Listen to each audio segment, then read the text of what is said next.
E a gente vai estudar hoje juntos o capítulo 60 da obra Consciência Espírita de Inácio de Antioquia, que ele intitulou Ceareiros da Luz, onde ele vai comentar uma passagem do Evangelho de João, capítulo 13, versículo 16, uma citação de Jesus, quando Jesus disse: na verdade, vos digo que não é o servo maior do que o seu senhor, nem o enviado maior do que aquele que o enviou.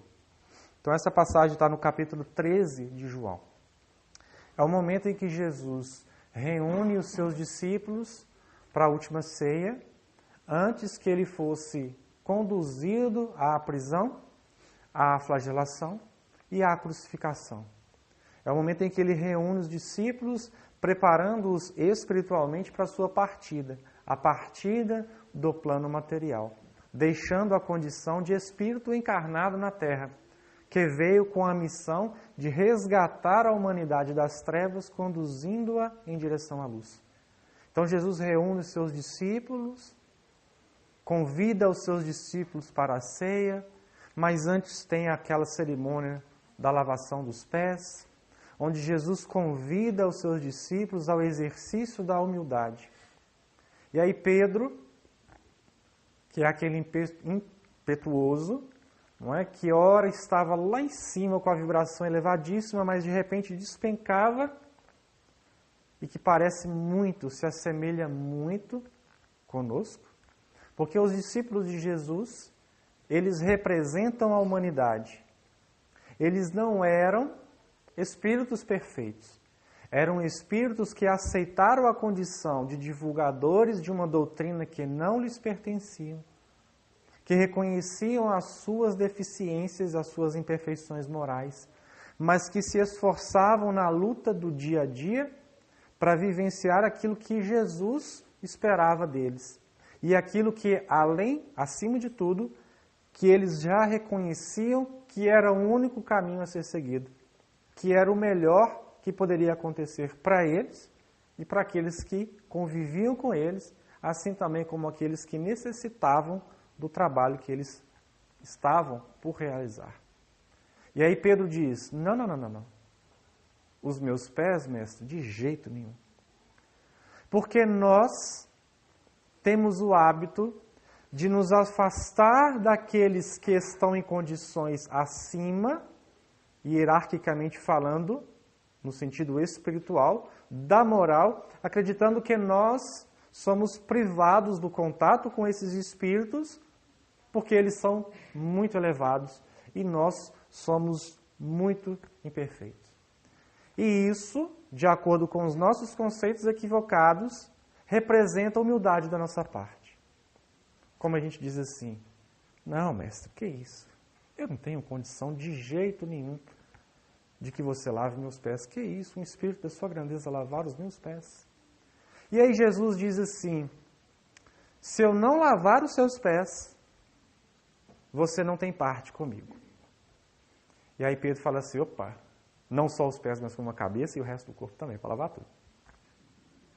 Porque ele não queria deixar de ter o contato com Jesus. Mas o movimento que Pedro faz naquele primeiro momento, aquele impulso de afastar de Jesus, não era um exercício de humildade. Era o orgulho do ser imperfeito falando mais alto, porque o nosso orgulho, o orgulho de cada um de nós, faz com que nós abdiquemos da possibilidade do crescimento espiritual, não a humildade. A humildade nos convida a aceitar o que Jesus nos propõe. Muitas vezes a gente fala assim, nas casas espíritas e dentro do movimento espírita. Lemos uma mensagem que foi recebida na reunião mediúnica, de repente o espírito coloca o nome lá e fala assim: coitado do médico, está obsidiado, né? Esse espírito aqui jamais ia passar uma mensagem. Jamais um espírito de uma grandeza espiritual vai passar mensagens para seres tão imperfeitos como nós. E aí, acreditando-nos realmente incapacitados do contato com esses espíritos, a gente se afasta. A gente fala assim: eu não tenho condição ainda de ser médium. Eu não tenho condição de trabalhar na reunião mediúnica, porque eu ainda sou muito imperfeito, ainda tenho muitas dificuldades. Eu trago muitas imperfeições. Um dia, quando estiver melhor, com certeza eu vou me colocar à disposição do trabalho. Então, hoje, no momento, eu não tenho condição. Então, mais ou menos, a gente se assemelha àquela primeira reação de Pedro, que é... E a gente acha que isso é humildade. E aí, por que isso não é humildade? Porque a humildade te pede para aceitar um convite de alguém que hierarquicamente, espiritualmente está muito acima de você e que a gente precisa ter muito orgulho para não aceitar esse convite. A humildade está em reconhecer, não, realmente, eu preciso aceitar, eu não tenho outra opção.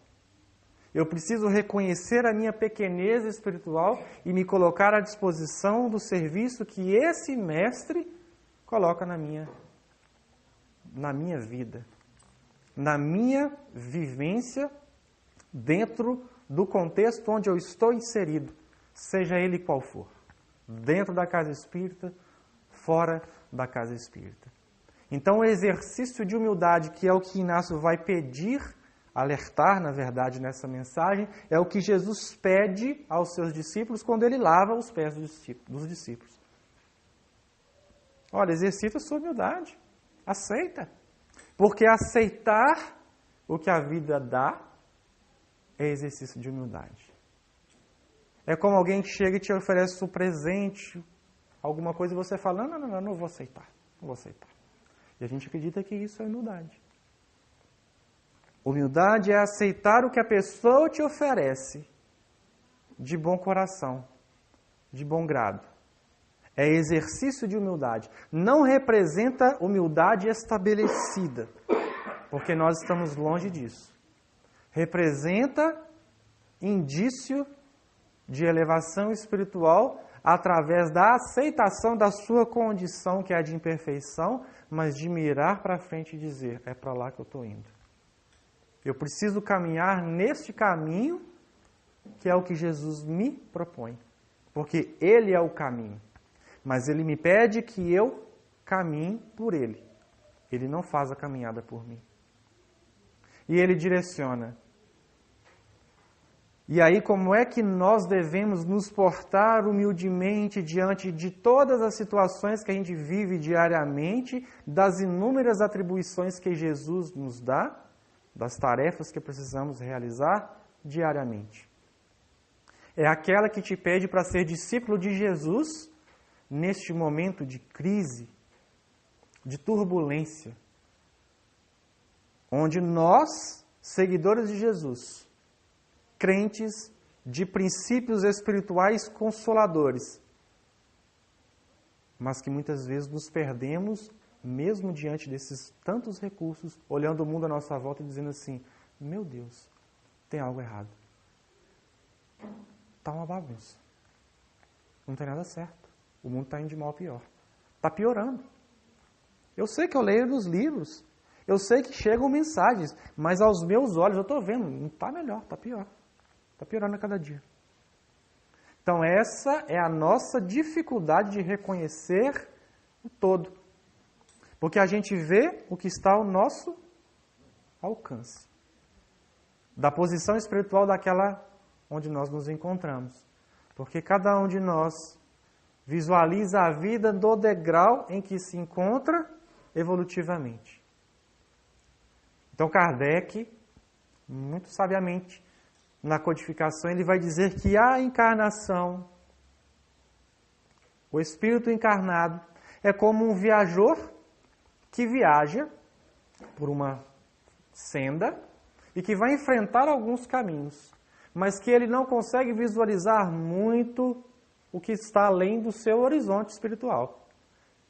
Mas que aqueles que se encontram no patamar mais elevado visualizam o caminho e o caminhar daquele indivíduo e falam, olha, daqui a pouco ele vai passar por uma poça, vai passar por um buraco, vai passar por uma floresta espessa. Por quê? Porque a visão de lá de cima permite visualizar o todo. E a gente olha e fala assim, nossa, parece que está ficando escuro, mas eu vou andar assim mesmo. Não é para onde que eu estou indo? Eu não tenho certeza, eu tenho dúvidas. Está melhor? Está pior? Então, nesse momento, a gente é chamado a visualizar a vida de um ângulo mais elevado, entendendo que quem está no comando é um espírito crístico que há bilhões de anos atrás já era um espírito capaz de cocriar um plano como a Terra. E que está no comando dela. E que se ele está no comando dela, acreditamos que essa Terra esteja numa nau, seja uma nau, com um piloto, um comandante, melhor dizendo, que a conduz de uma forma santa. E aí, como é que eu me porto nesse momento como discípulo de Jesus, enviado ao mundo para divulgar a doutrina espírita, os princípios cristãos, através dos meus atos? Porque nós espíritos falamos assim, não, peraí, volta o que você falou. Aí a gente repete.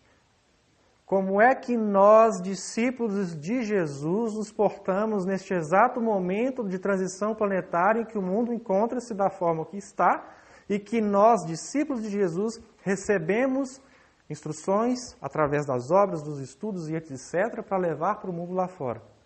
A gente levanta o braço e fala assim, eu não sou discípulo de Jesus. Que isso? Quem sou eu? Discípulo de Jesus é João, é Pedro, é Tiago, é Paulo de Tarso, é Chico Xavier, é eu? Que isso? Eu não tenho condição de ser discípulo de Jesus. Porque a gente esquece que discípulo de Jesus é aquele que aceita a incumbência da tarefa que lhe foi confiada. Aí a gente fala assim, bom, eu não tenho condição de psicografar 500 livros, não tenho condição de percorrer toda a Ásia, a Europa andando para divulgar o cristianismo, muito menos a doutrina espírita, não tenho condições de acabar com a fome de todo o planeta, então não vou fazer nada também. E aí eu espero que alguém resolva para que o mundo se torne um planeta de regeneração. Eu espero que alguém faça alguma coisa, porque realmente a situação não está agradável aos meus olhos. Então Jesus, uma hora, ele vai fazer alguma coisa. Ele vai tirar esses espíritos maus, esses espíritos que fazem o mal, todas as pessoas que não agem de acordo com a lei e que não agem de conformidade com a lei de Deus, e vai levar todo mundo para outro plano, igual que aconteceu com os capelinos. Obviamente, como nós não nos consideramos parte desse grupo, a gente acredita que nós herdaremos a terra. Não é assim? Porque quem vai, não somos nós, né? Nós somos bons. E aí a gente se ausenta da responsabilidade e da função que nos foi enviada, ofertada por Jesus, pela espiritualidade. Então, se eu não me reconheço como discípulo de Jesus nesse exato momento, eu faço assim, que isso, Jesus? Lavar os meus pés? De jeito nenhum. Aí Jesus te fala assim, olha, se eu não lavar os seus pés, ou seja, se você não se permitir ser purificado pelos princípios os quais eu disponibilizo as suas mãos, você não tem parte comigo. Ou seja, você não tem condição de caminhar por essa estrada que é o caminho que te conduz à verdade e à vida. Eu sou. E aí, o processo de transição planetária, de transição pessoal de cada um de nós, pede ação. Consciência, conscientização, autoconscientização. Não dá mais para transferir responsabilidades. Não dá mais para esperar que o outro faça o que a gente precisa fazer, precisa e deve fazer. Não dá mais para atribuir aos outros a responsabilidade do qual nós somos também coparticipadores. É preciso humildade para reconhecer a sua necessidade, a nossa necessidade de progressão espiritual. Mas, acima de tudo, é preciso humildade para aceitar a tarefa. E eu pergunto para vocês, vocês estão dispostos?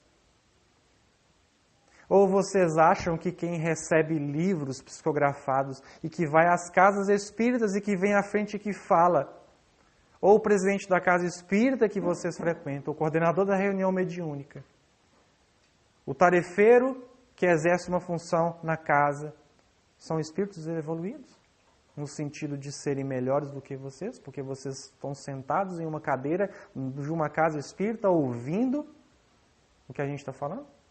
Alguém tem que fazer o trabalho. Alguém tem que abrir a casa espírita.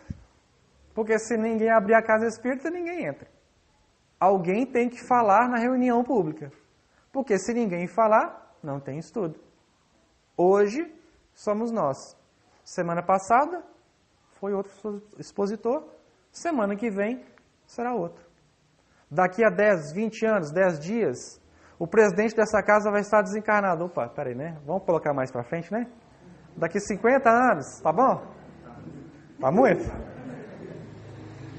E se a casa continuar, precisará de um outro presidente, que vai exercer simplesmente uma função simbólica dentro de uma casa que precisa de um presidente. Assim como a reunião mediúnica precisa de um coordenador da reunião mediúnica, o coordenador da evangelização, da mocidade, alguém que se predispõe a ser o coordenador da limpeza da casa, e etc. Não existe função mais importante numa casa espírita.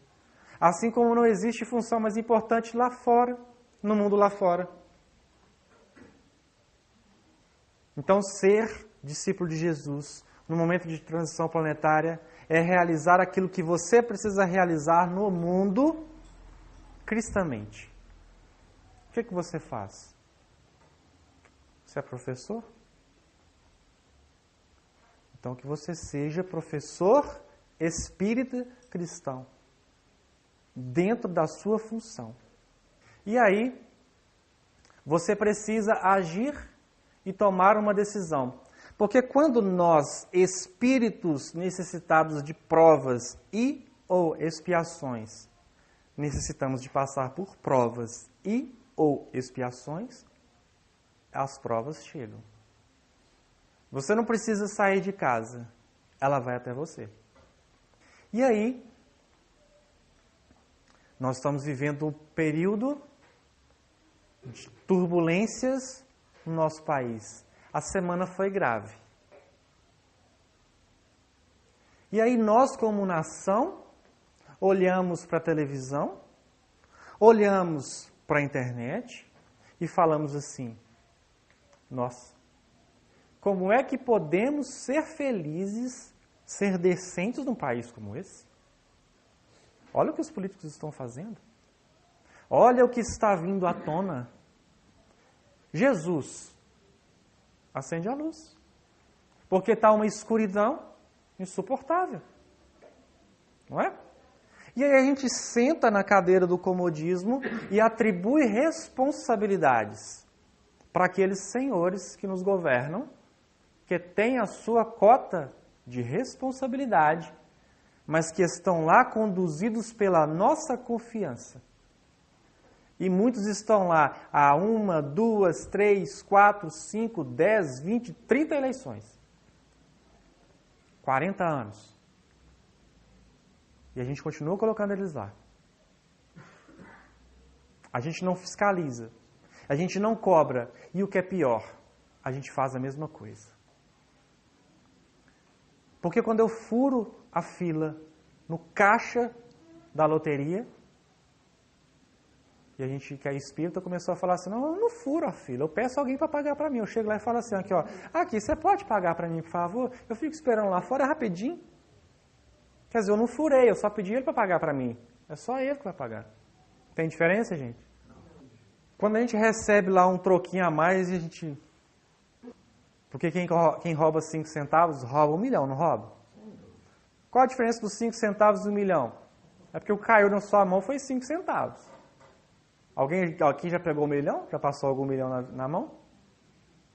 Então, nesse momento, você é chamado a agir, você é chamado a ser cristão, você é chamado a ser espírita. Não porque você se considera melhor do que os outros. Não porque você quer ser, entre aspas, Caxias, como a gente diz no dia a dia. Porque você tem que ser diferente daquilo que você está vendo de errado no mundo. Então é isso que Jesus espera de nós. E aí a gente é chamado a exercer a função de cristão todos os dias. Você é faxineiro? Então saiba que a sua profissão é belíssima. Então Inácio chama o faxineiro de rearranjador de energias. Olha que legal. Então, eu vou ser cristão tirando poeira. Como é que eu faço?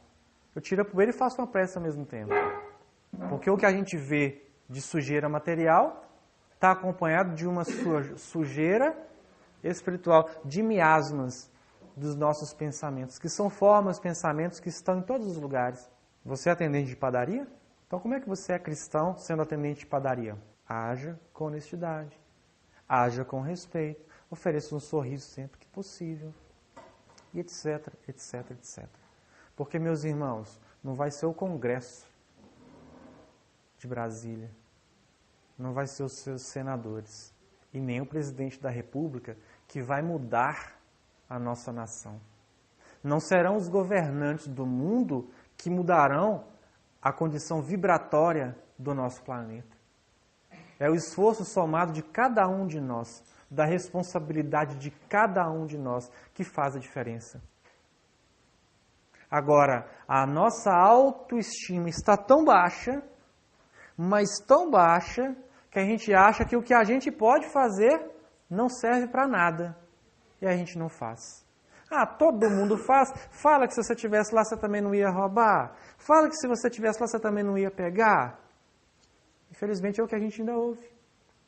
Porque o instinto de revolta dentro de uma ação que a gente reconhece como equivocada, muitas vezes não é pela ação ser equivocada, é por alguém fazer aquilo com a gente. Tipo assim, roubaram o meu dinheiro. Se não fosse meu, não tinha problema. Mas era o meu. Então o que me revolta não é a ação em si, é por ter tirado algo que era meu. Então os nossos conceitos estão ainda deturpados.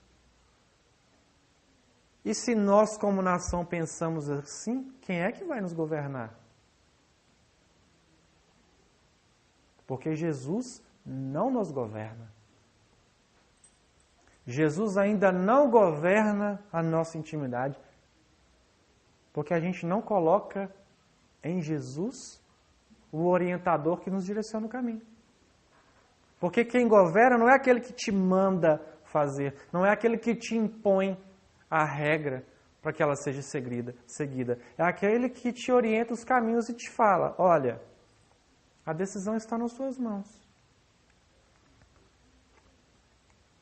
Então, para mudar o ambiente, a vibração, o estado de um planeta de provas e de expiações, é trabalho de formiguinha dentro de cada um de nós. Como aquela criança que fica jogando estrela do mar na praia para dentro do mar, porque a praia está carregada de estrela do mar. E chega alguém e fala assim, meu amigo, para que você vai jogar? Olha o tanto que tem, para que você está jogando uma ou outra, não vai adiantar nada. Aí o menino fala, não é? Aquelas que eu estou jogando, para elas vale muito. Então o que você faz como discípulo de Jesus vale muito.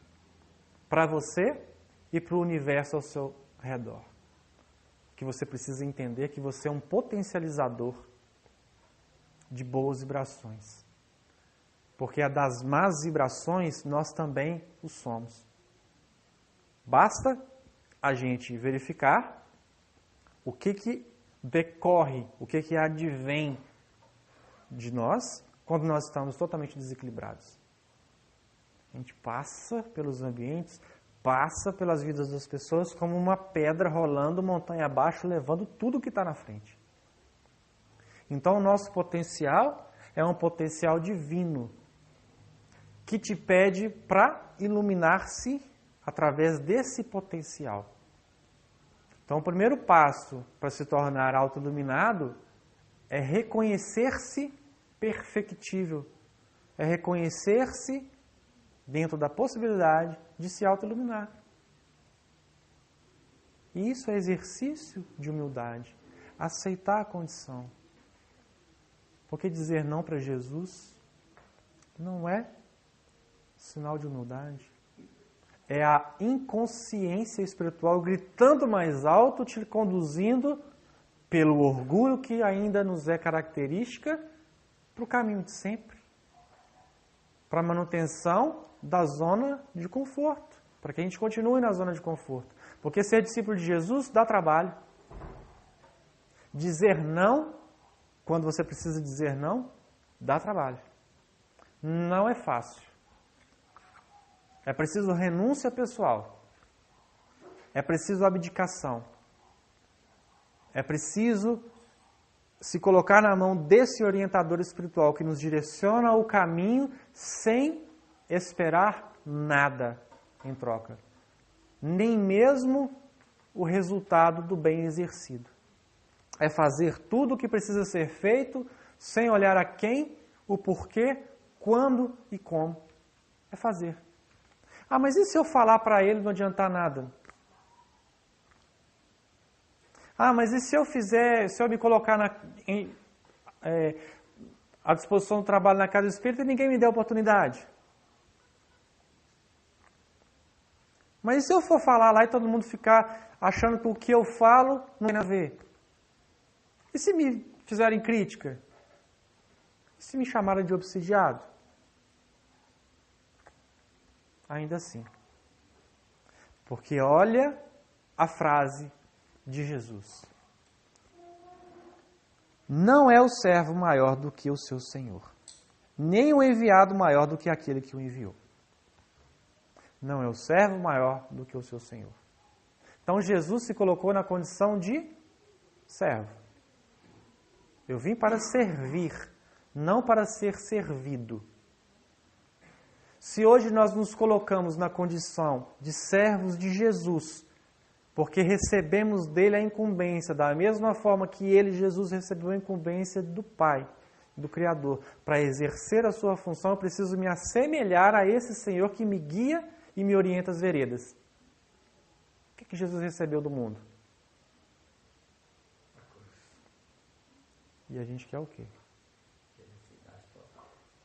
Não é o servo maior do que o seu Senhor. Porque quando eu falo assim, eu que não vou falar, porque na hora que eu falar não vão aceitar. Eu que não vou fazer, porque na hora que eu fizer vão me chamar de bobo. Eu que não vou dizer não, porque na hora que eu dizer não ainda vão falar que eu nem quis ajudar a pessoa a realizar o sonho da vida dela. Jesus passou por tudo isso. E se eu tenho nele o exemplo, o modelo e o guia, eu preciso entender que não existe caminho para o seguidor de Jesus no mundo, para o discípulo de Jesus no mundo, exercer a sua função saindo glorificado do mundo.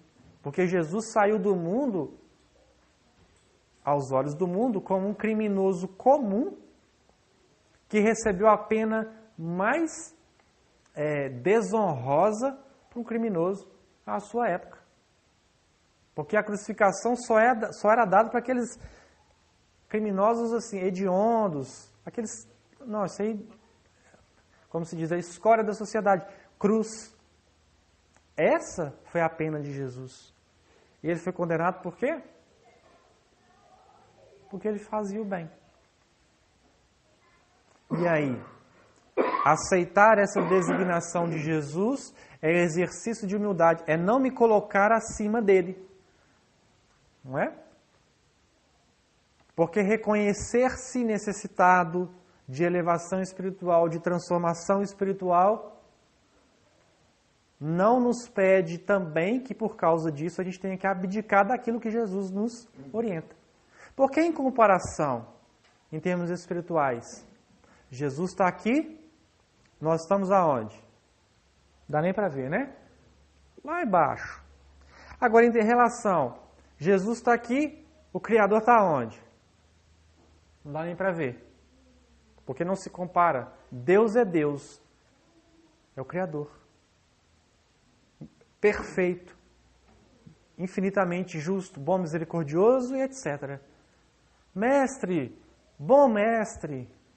Por que me chamas de bom? Bom é o Pai. Mestre, sim, isso eu sou. Por quê? Porque eu ensino. Porque eu oriento caminhos. Agora imagina Jesus recebendo a incumbência de Deus. Meu filho amado, a quem muito me comprazo. Preciso de você para cocriar um planeta. Eu sou muito perfeito. Não tem jeito, não.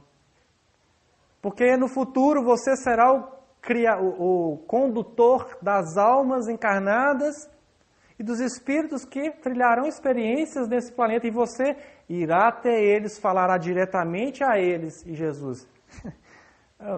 Pai, não tem jeito não, eu sou imperfeito demais, o senhor que é bom, o senhor que é iluminado demais, eu sou ainda muito, ainda tenho que crescer muito para pensar ainda nessa condição. Já pensou? Obviamente que a gente está falando simbolicamente, mas a condição, a distância que separa Jesus do Criador não o fez abdicar da missão que ele recebeu. Porque aceitar a missão é o que é. Olha, Senhor, eu aceito e agradeço e reconheço a sua excelência em me fornecer essa oportunidade. Aí Jesus olha para cada um de vocês, para cada um de nós e diz assim: meu filho, não é? Igual um técnico de futebol que está perdendo, está empatando.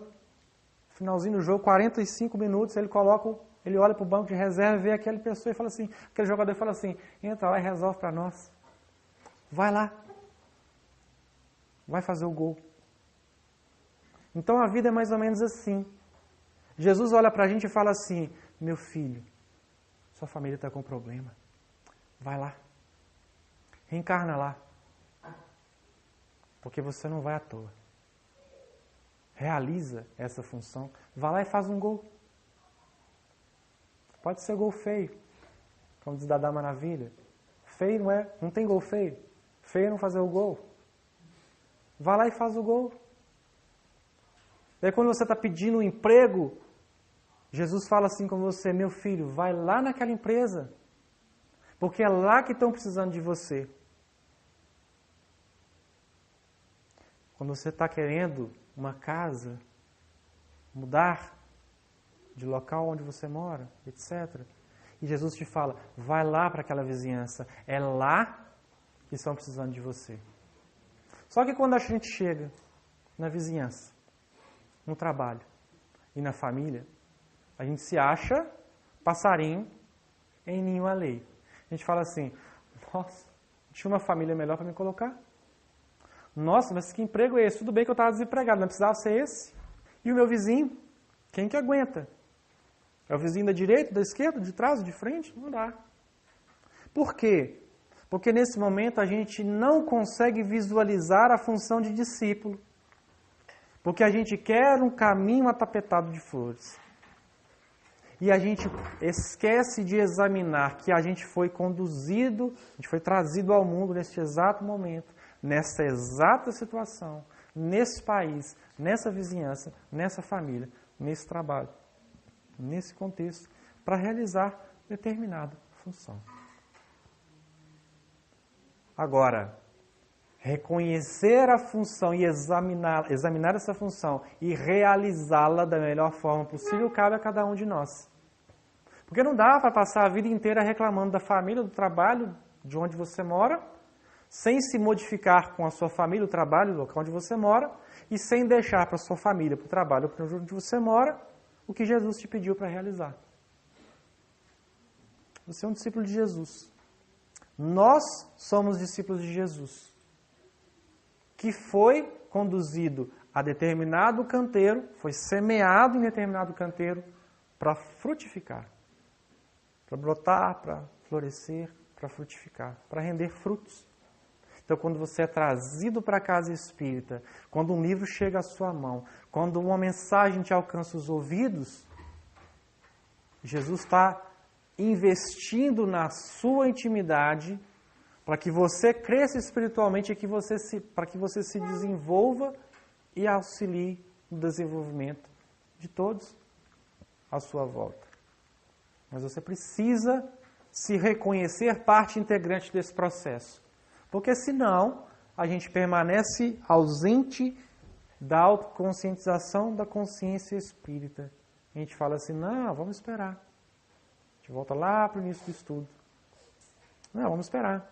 Vai acontecer o momento da transição planetária. Vão ser tirados os espíritos maus daqui, e como nós somos bonzinhos, a gente vai ficar uma maravilha.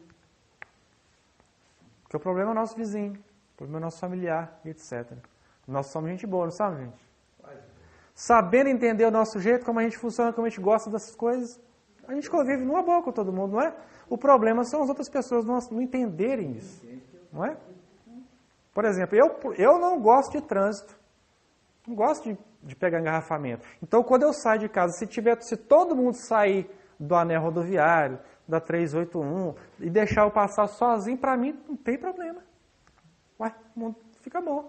O problema é que quando eu vou, tá engarrafado, eu fico nervoso mesmo, não é? Então a gente vai projetando em tudo e em todos essa dificuldade que é nossa, porque o que vem de fora é realmente desafiador, é prova, e é difícil superar, porque se não fosse, não seria prova. Não seria prova para a gente. Só que abdicar desse processo todo, transferindo responsabilidades, não dá mais. Então nós estamos no limiar da transição planetária. Muitos de nós estamos recebendo a última oportunidade na Terra, como espíritos em processo evolutivo na Terra. Muitos de nós, ou a maioria de nós. Então quem não gosta de fila, quem está achando que vai desencarnar e não vai mais enfrentar fila, pode tirar o cavalinho da chuva. Porque até para ser recebido do lado de lá tem fila. Tem fila. Oi? Não é? E para voltar então? Não adianta. Lá, a prioridade é para aquele que desenvolveu a sua moral. Esse tem uma prioridade. Por quê? Porque os caminhos estão abertos. Não dá para chegar lá e falar assim, olha, tem como você deixar eu passar na frente para eu tentar conversar aí primeiro? Então lembra de nosso lar? Não tinha a entrevista com Clarencio? Não eram de 2 em 2? Não tinha uma fila? Não tinha que ficar esperando? André Luiz não ficou esperando? Porque lá também tem. Então a gente pensa assim, não estou aguentando mais esse mundo, quero chegar do lado de lá, porque a gente acha que na hora que a gente chegar do lado de lá, né? Tá Emmanuel, ô Chico, beleza? Olha o Emmanuel lá, o Emmanuel. Olha, meia lá. Aquele é Paulo? É Paulo de Tarso. Estão me esperando. Não, já estou indo. Então é exercício de humildade. Exercício de humildade. Então deixa Jesus lavar os pés. É o melhor que pode acontecer para a gente. Deixa Ele lavar os pés. Ou seja, se permita ser purificado por essas águas. Por aquele que te transforma espiritualmente através dos recursos que Ele te fornece. Mas que pede para que você utilize esses recursos em seu próprio benefício e em benefício dos outros. A gente vai fazer só a leitura da mensagem. Então, Ceareiros da Luz, capítulo 60, do livro Consciência Espírita. Na verdade vos digo que não é o Senhor maior do que o seu servo. Não é o seu servo maior do que o seu Senhor, nem o enviado maior do que aquele que o enviou. É realmente desafiador para todos nós colocarmos em prática a assertiva de Jesus ao depararmos-nos com a tarefa de servir. Ao longo dos milênios, temos buscado a condição de seguidores do Mestre, idealizando a prática desinteressada da caridade. Todavia, ainda encontramos grandes dificuldades de calar a voz do personalismo que insiste em ecoar em nosso íntimo, quando desafortunadamente exigimos favores e cobramos colaboração alheia. Esperamos recompensas e privilégios, ansiamos considerações meritórias e menções honrosas pelo bem que realizamos. Vale lembrar, todavia, que se nos candidatamos com sinceridade ao posto de discípulos do Cristo, a advertência de Jesus no Evangelho de João, capítulo 13, versículo 16, é a admoestação clara e enfática que deve ressoar intimamente em todos nós, a fim de que, auscultando a recomendação do divino amigo, não mergulhemos voluntariamente no charco indesejável das quimeras engendradas por nossos equívocos. Mesmo que diante de tamanho desafio, é necessário que o trabalhador cristão não abdique da luta diária que o convoca ao altruísmo em todos os seus empreendimentos. Sempre que um servidor do bem furta-se da responsabilidade da manutenção da humildade na tarefa que lhe compete, o mal ganha terreno no âmago de seus sentimentos, fazendo surgir com ele as contendas infelizes, as deserções descabidas, o personalismo ditador, as polêmicas infrutíferas, os bate-bocas acalorados e, acima de tudo, a falta de amor ao próximo gerada pelo orgulho descabido daquele que intenta, ainda que inconscientemente, fazer-se maior do que a causa que esposa. Aqui a gente faz só uma pequena pausa para dizer assim, olha, é inconsciente. Quando eu não aceito a incumbência, eu acho que eu sou maior que aquela causa, porque eu me acho no direito de dizer não para ela. Quando eu faço o bem, acreditando que alguém tem que me ajudar para fazer esse bem, que senão eu não faço, eu me acho maior do que aquela causa. Porque eu acho que eu tenho que ser ajudado para fazer aquilo que eu preciso fazer, que se eu não for ajudado também eu não faço. Se eu espero recompensas, se eu espero agradecimento e etc., eu também me coloco acima daquela causa. Porque acredito que aquela causa não existiria, não aconteceria o que acontece quando eu realizo se eu não realizasse. Então, isso muitas vezes a gente vai fazendo maquinalmente e não percebe. Porque o discípulo de Jesus é aquele que aceita a incumbência e a realiza da melhor forma possível, dentro do que lhe cabe executar, na sua condição atual de realização. É isso que Jesus pede e espera para cada um de nós.